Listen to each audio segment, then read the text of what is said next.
वर्धा जिल्ह्यातील पुलगाव या ठिकाणी ऐतिहासिक वारसा आहे। तो म्हणजे डॉक्टर बाबासाहेब आंबेडकर दीक्षा घेण्याच्या आधी या भूमीवर आले होते आणि त्यांच्या हस्ते विहाराचं भूमिपूजन झालं होतं। त्या गावात आपण आज आलेलो आहोत आणि आपण माझ्या मागे जे बघत आहात ते बोधिवृक्ष जे बुद्धगयावरून आणून त्याची शाखा इथे लावण्यात आली होती आणि आज एवढा मोठा बोधिवृक्ष आपल्याला बघायला मिळतोय। हा ऐतिहासिक वारसा असलेले हे गाव इथे आम्हाला आज येण्याची संधी मिळाली आणि बाबासाहेबांचे पाय लागलेल्या गावाकडे आम्हाला गावाला बघता आलं, ही आमच्यासाठी खूप आनंदाची आणि मोठी गोष्ट आहे। वंदनी म्हणजे आम्ही आज वर्धा या ठिकाणी आलेलो आहोत, पुलगाव पुलगाव या ठिकाणी आलो। तर ह्या विहाराचं वैशिष्ट्य कृपया आपण आमच्या प्रेक्षकांना किंवा या सगळ्या गोष्टी सांगाव्या।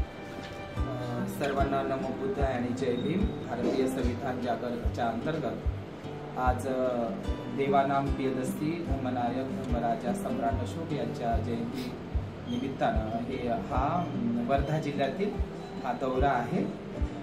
या ठिकाणचा इतिहास अत्यंत महत्त्वाचा आहे की बोधिसत्व डॉक्टर बाबासाहेब आंबेडकर यांचं जे 1954 हा खूप मोठा धावपळीचा एक काळ आहे। कारण 1954 मध्ये बाबासाहेब ब्रह्मदेशच्या 6व्या धम्मसंगीतीमध्ये त्यांना बोधिसत्व ही पदवी बहाल झाली आणि 54 मध्ये 25 डिसेंबर 1954ला देहू रोडला जी ब्रह्मदेशमधूनच म्यानमारमधूनच जी बुद्धमूर्ती मिळाली होती, तर त्या म्यानमारच्या बुद्धमूर्तीची प्रतिष्ठापना 25 डिसेंबर 1954ला देहू रोडला करण्यात आली। परंतु त्याही अगोदर 54चाच महिना आणि तारीखही 25 आहे, तर 25 एप्रिल 1954ला बोधिसत्व भारतरत्न डॉक्टर बाबासाहेब आंबेडकर यांनी भंडारा येथील पोटनिवडणुकीच्या दरम्यानमध्ये बाबासाहेबांचा दौरा होता आणि भंडाऱ्यामधून बाबासाहेब उभे होते पोटनिवडणुकीला, लोकसभा निवडणुकीला। तर तिथून बाबासाहेबांचं दसरा मैदानचं भंडाऱ्याचं भाषण आटपून बाबासाहेबांचे इथे जे जुने कार्यकर्ते होते, शेड्यूल्ड कास्ट फेडरेशन आणि समता सलीकरांच्या निष्ठावान कार्यकर्त्यांनी बाबासाहेबांना इथं आणण्याचं श्रेय जातं आणि बाबासाहेब 1954ला म्हणजे सरळ भंडाऱ्याहून बाबासाहेब इथे आलेले आहेत। तर बाबासाहेब येत असताना पांढऱ्या शुभ्र गाडीमध्ये बाबासाहेब ट्रेननं आले आणि हा जो आपण गेट बघत आहात तर त्या गेटमधून बाबासाहेब प्रवेश झाले आणि इथून भाषणामध्ये तुम्ही ऐकलं असेल की वराडातून दूरदूरचे लोक आले होते। तर जुने लोक सांगतात की 3 लाख लोक या ठिकाणी उपस्थित होते आणि माझ्या मागे जो तुम्हाला पुतळा दिसत आहे तर बाबासाहेबांचं त्यावेळी जे स्टेजवर बसलेले होते बाबासाहेब, तर तिथच्या लोकांनी असं ते कमळाच्या आसनासारखं ते बनवलं होतं। म्हणजे तुम्हाला असा जो जुना पुतळा इथं सरळ बाबासाहेबांना बुद्धच बनवला आहे लोकांनी।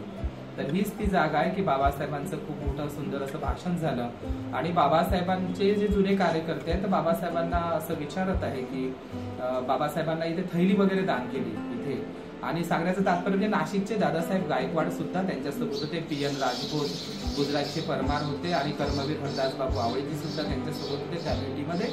दुसरी गोष्ट, बाबासाहेबांना इथे थैली दिली पैशाची, तर ते 5000 रुपये असे ते पैसे दिले होते। पण काही त्यावेळीच्या लोकांकडे पैसे अपुरे पडल्यामुळे काही पैसे बाबासाहेब असं म्हणत आहे की तुम्ही नंतर द्याल किंवा मग नंतर पैसे जे जमा झाले तर त्या याच्यामध्ये तुम्ही एक विहार उभं करा।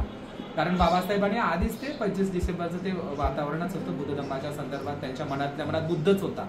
तर मग बाबासाहेबांनी बुद्धविहाराची जी संकल्पना इथं व्यतीत केली आणि भारतातील आणि महाराष्ट्रातील आणि विशेषतः विदर्भातील हे पहिलं बुद्धविहार आहे बाबासाहेबांचं भूमिपूजन केलेलं।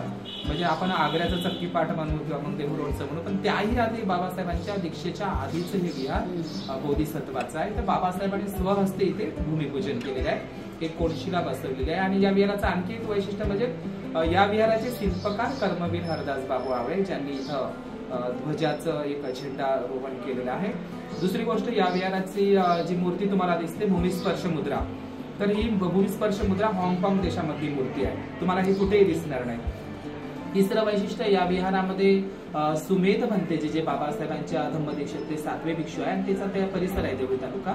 चौथी गोष्ट म्हणजे डॉक्टर बाबासाहेब आंबेडकरांचे धम्मदीक्षा गुरु चंद्रमणी महास्तवीर त्यांच्या हस्ते या विहाराचं उद्घाटन सुद्धा झालेलं आहे। आणि अत्यंत महत्वाची गोष्ट म्हणजे वजीर बुद्धी भंतेजी जे ब्रह्मदेशचे होते महातेरो, त्यांचे सुद्धा इथे वर्षावाद झालेले आहे। 54 साली डॉक्टर बाबासाहेब आंबेडकर ह्या गावात आले होते आणि बाबासाहेबांच्या हस्ते या ठिकाणाचं या विहाराचं भूमिपूजन झालं होतं आणि त्या विहारात आपण उभे आहोत जिथे बाबासाहेबांनी भूमिपूजन केलं होतं आणि मूर्ती बसवली होती। माझ्या समोर आपल्याला मूर्ती दिसत आहे जी ब्रह्मदेशातनं म्यानमारमधून आणून इथे त्याची स्थापना केली होती। त्या मूर्तीची स्थापना बाबासाहेबांना दीक्षा देणारे